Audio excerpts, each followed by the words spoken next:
Good morning students. अभी हम लोग प्रीवियस क्लासेस में जो है डॉट प्रोडक्ट ऑफ वेक्टर पढ़े थे। Dot product of vector, vector को कैसे मल्टीप्लाई करते हैं, कैसे उसका रिजल्ट निकालते हैं। तो मैंने सिंपल अलजेब्रिक मेथड और उसके लिए एक फार्मूला जो बनाया गया है उससे भी मैंने बताया था। आज आप लोगों को बताएंगे direction of dot product. Direction कैसे निकालते हैं। अगर डायरेक्शन पूछा गया है डॉट प्रोडक्ट में वेक्टर में, ये वेक्टर का डायरेक्शन कैसे निकालते हैं डायरेक्शन, तो उसके लिए जैसे एक वेक्टर हमारा P है, एक वेक्टर B है, डिफरेंट डायरेक्शन में है और इनके बीच का एंगल एक क्या है, थीटा। इनके बीच का एंगल है थीटा और यहां से इनका रिजल्टेंस वेक्टर है R। रिजल्टेंस वेक्टर R, इसके बारे में मैं आप लोगों को बता चुका हूं, ट्राइंगल लॉ में भी बता चुका हूं, तो ये डेरिवेशन नहीं करा रहे हैं। ये डायग्राम सिर्फ मैंने जो है डायरेक्शन समझाने के लिए लिया कि डायरेक्शन कैसे हम लोग शो करेंगे। तो देखो रिजल्टेंस वेक्टर को जिससे हम लोग शो कर रहे हैं, इनके बीच में और इस वेक्टर के बीच में जो एंगल है अल्फा से शो कर रहे हैं, ये डायरेक्शन होगा। तो इसके लिए हम लोग क्या यूज करेंगे, tan alpha equal to Q sine theta. Sine की वैल्यू क्या होती है, P/H। क्या होती है, P/H। पढ़े हो ना। पाकिस्तान भूखा प्यासा, हिंदुस्तान हरा भरा। पाकिस्तान भूखा प्यासा, हिंदुस्तान हरा भरा। तो देखो पाकिस्तान भूखा प्यासा, हिंदुस्तान हरा भरा, ये हुआ। तो P/H वाला साइन थीटा है। P/H क्या है, साइन थीटा।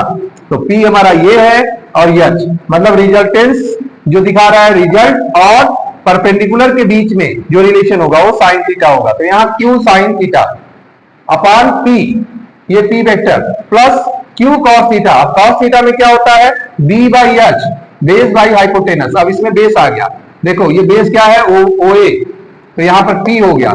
तो यहां पर क्या हो जाएगा, P plus Q cos theta, यहां पर आ गया, ये रिजल्टेंस है। तो Q कॉस थीटा, इससे हमारा ये निकलेगा। अब ये डायरेक्शन निकालने के लिए फॉर्मूला यूज हम लोग करेंगे। जहां भी अगर वेक्टर का प्रोडक्ट निकालना हो, दूसरे एक क्वेश्चन बता रहे हैं आप लोगों को, एक क्वेश्चन के जरिए हम लोग करेंगे। पहले फोर्स निकालेंगे, मैग्नीट्यूड फोर्स, और फिर डायरेक्शन। तो डायरेक्शन कैसे निकालते हैं, एक आध क्वेश्चन डायरेक्शन से और कराएंगे आप लोगों को। Two forces each of 4 Newton act on a body at 60 degree. ठीक है, 60 डिग्री। यहाँ पे क्या क्या दिया है, F1 पहला फोर्स दे दिया, F2 दो फोर्स है, F1 F2 क्या है, 4 न्यूटन, एंड थीटा दे दिया है डिग्री 60 डिग्री। अब आपको क्या निकालना है, मैग्नीट्यूड फोर्स। तो पहले मैग्नीट्यूड फोर्स के लिए हम लोग फॉर्मूला यूज करेंगे, क्या है, F इक्वल टू F1 का स्क्वायर प्लस F2 का square plus 2F1 F2 into cos theta. ये तो हो गया हमारा मैग्नीट्यूड फोर्स निकालने के लिए। फाइंड इट मैग्नीट्यूड निकालेंगे, फिर डायरेक्शन। इसको इरेज कर दें।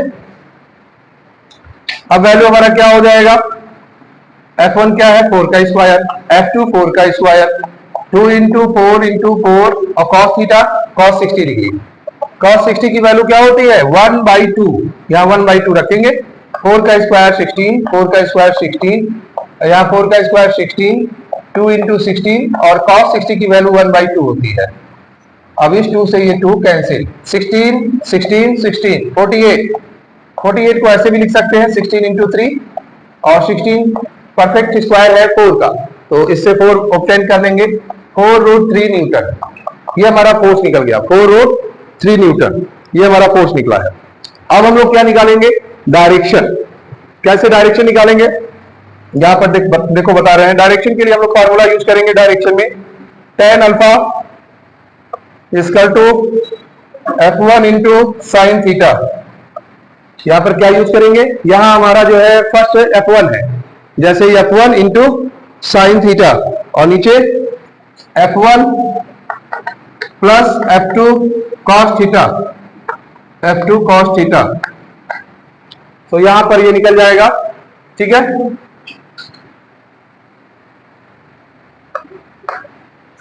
तो कैसे निकालेंगे, F1 हमारा यहां पर है, F1 4 न्यूटन और sign 60, 4 into sine 60 upon F1 4, फिर यहां पर है cos 60,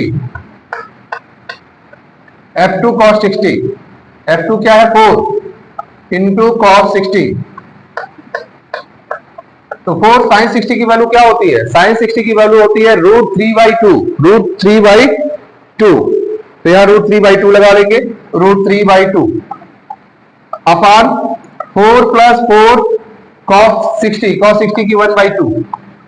तो अब देखिए क्या हो गया, इस 2 से ये 2 कैंसिल हो गया, 2√3 आया, और इस 2 से ये कैंसिल हुआ 4 और 2 क्या हुआ 6, इससे कैंसिल हो गया 3, √3/3, √3/3।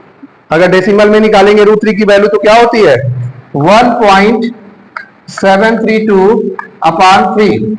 तो इसका टू क्या हो जाएगा, डेसिमल में डिवाइड करेंगे 0.5, 3 5 जा 15, और आ जाएगा 2 और 3 23, 3 7 जा तो 7 हो जाएगा, 773.5773। तो जब इसको अगर हम लोग ट्रिग्नोमेट्रिक टेबल में देखेंगे तो ट्रिग्नोमेट्रिक टेबल में इसकी वैल्यू क्या आ जाएगी 30 डिग्री, 30 डिग्री। मतलब हमारा यहाँ पर डायरेक्शन क्या हो गया, डायरेक्शन क्या हो गया, डायरेक्शन को अल्फा से दिखाएंगे 30 डिग्री। तो ये हमारा एक क्वेश्चन हो गया। एक क्वेश्चन इससे हम लोग और कर सकते हैं डायरेक्शन से रिलेटेड, एक क्वेश्चन और आपको कराते हैं। इसके बाद हमारा जो है नेक्स्ट टॉपिक प्रोजेक्टाइल स्टार्ट होगा, ठीक है। एक क्वेश्चन और हम बोलते हैं डायरेक्शन से, जहां पर डायरेक्शन दिया गया है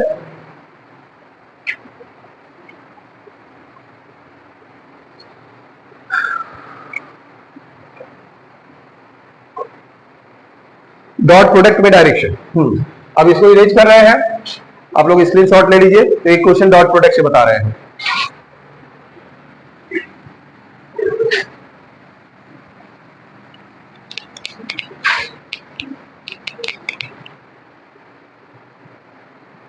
अब जैसे है डॉट प्रोडक्ट में जब भी हम लोग निकालते हैं direction cos theta a into B निकालते हैं, तो सबसे पहले बता रहा हूं find the angle, find the angle between, find the angle between A vector की वैल्यू क्या है i cap plus 2j cap, i cap plus 2j cap minus k cap and अब यहां पर बी वेक्टर की वैल्यू निकाल लेते हैं। बी वेक्टर की क्या है, बी वेक्टर की वैल्यू है -i cap plus j cap, -i cap plus j cap, और फिर लास्ट में है -2k कैप। अब इनका क्या पूछा गया है, एंगल पूछा गया है। तो एंगल के लिए हम लोग क्या करते हैं, सबसे पहले यहां पर देखिए एक एक चीज, पहले इनकी वैल्यूएशन निकालिए। पहले हम लोग ए वेक्टर की पोजीशन निकालेंगे। वेक्टर ए की पोजीशन क्या है, ए वेक्टर, ठीक है। ए वेक्टर की पोजीशन कंपेयर करेंगे। ए वेक्टर है हमारा i cap plus 2j cap minus k cap. इसको कंपेयर हम लोग करेंगे किससे, ax i cap plus ay j cap plus az k cap. तो हमारा यहां पर जो है ax क्या हुआ, ax हो गया 1, ay क्या हुआ 2, और az क्या हुआ -1। तो अब हमें ए वेक्टर निकालना है। ए वेक्टर की वैल्यू क्या होगी, ध्यान देना है, ठीक है। ए वेक्टर क्या होगा यहां पर देखिए ध्यान से, 1 का स्क्वायर प्लस 2 का स्क्वायर प्लस -1 का स्क्वायर, इससे हमें ये वेक्टर पता चल जाएगा। 1 का स्क्वायर, 2 का स्क्वायर, -1 का स्क्वायर, 1 का स्क्वायर 1, 2 का स्क्वायर 4, 1 to 4, और यहाँ 1 का 1, 6, √6। ऐसे बी वेक्टर निकालेंगे। बी वेक्टर को कंपेयर करेंगे तो बी वेक्टर में क्या हो जाएगा, बी वेक्टर में हमारा हो जाएगा -1 का स्क्वायर प्लस 1 का स्क्वायर -2 का स्क्वायर, यहां भी √6 आ जाएगा, √6। तो ये तो हमारा हो गया position vector A and B. अब प्रोडक्ट निकाल लेते हैं। ए प्रोडक्ट बी प्रोडक्ट क्या होता है, as bs, ay by, az bz। तो देखो यहां पर हमारा ए वेक्टर है एंड हमारा ax क्या था, bx क्या है, bx क्या है, यहां पर कंपेयर कर लेते हैं -1, by क्या है 1, और bz क्या है -2। अब यहां पर वैल्यू रख लेते हैं as 1 और bx -1, 1 into -1 plus bx by by ay है 2 और by है 1 प्लस ए जेड बी जेड -1 इंटू -2 क्या निकल जाएगा, -1 यहां पर +2 और माइनस इंटू माइनस प्लस हो जाएगा, 2 1 जा 2, 2 2 4 और ये -1 निकल गया, 3 आया। ये प्रोडक्ट कितना निकला, 3। तो अब इसके लिए हम लोग फार्मूला क्या यूज करते हैं, cos थीटा, डायरेक्शन के लिए। देखिए ध्यान से, इसमें हम लोग एंगल के लिए क्या निकालते हैं, find the angle. Angle equal to क्या हो जाएगा, cos theta equal to A vector into B vector upon position vector. क्या है, पोजीशन ए बी की जो पोजीशन आएगी, मतलब ऊपर प्रोडक्ट और नीचे पोजीशन आ जाएगी। तो ठीक है, अब इसको निकालते हैं हम लोग, क्या हो जाएगा, ऊपर है 3, इनका प्रोडक्ट कितना आया 3, ए का पोजीशन वेक्टर कितनी आई है 6, √6 इंटू इसकी क्या है √6, ये 3 हो गया। √6 इंटू √6 क्या होता है, √6 इंटू √6, रूट हट जाएगा, रूट जब हट जाएगा तो हम लोग यहाँ क्या लिखेंगे 6, 3 1 जा 3 2 जा, तो 1/2 cos में 1/2 किसकी वैल्यू होती है, cos 60 की, किसकी वैल्यू होती है cos 60 की। तो थीटा इक्वल टू क्या हुआ 60 degree, theta equal to 60 degree. तो ये है एंगल, आपको ऐसे एंगल फाइंड करना है, ठीक है। तो आज आपका ये चैप्टर फिनिश हो चुका है। अब प्रोजेक्टाइल, मतलब ये टॉपिक फिनिश हो चुका है। कल से हम लोग प्रोजेक्टाइल पे स्टार्ट करेंगे। प्रोजेक्टाइल में 2 या 3 सेशन लगेगा, फिर मोशन इन प्लेन फिनिश। तो एक टेस्ट पेपर देंगे आप लोगों को प्रैक्टिस करने के लिए, और फिर हम लोग नेक्स्ट चैप्टर स्टार्ट करेंगे, law of motion, force and law of motion. Okay, good day.